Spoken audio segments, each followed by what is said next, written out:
Hi friends, எங்கள் வீட்டில் இன்னைக்கு நைட்டு என்ன சாப்பாடு சொல்லி பார்க்கலாம் வாங்க. சோறு,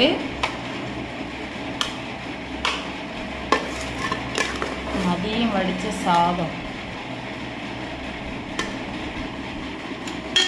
மீன் குழம்பு, சங்கரா மீன்,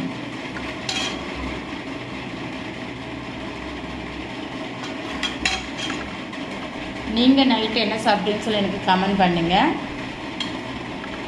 சங்கரா மீன் பிடிக்குமான்னு சொல்லுங்கள்.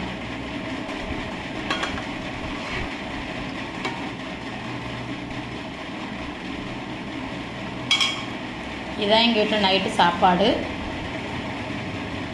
இந்த வீடியோ பிடிச்சிருந்தா லைக் பண்ணுங்கள், ஷேர் பண்ணுங்கள், கமெண்ட் பண்ணுங்கள், முக்கியமாக சப்போர்ட் பண்ணுங்கள், சப்ஸ்கிரைப் பண்ணுங்கள். Thank you friends. அடுத்த வீடியோவில் பார்க்கலாம். ஓகே, பாய்.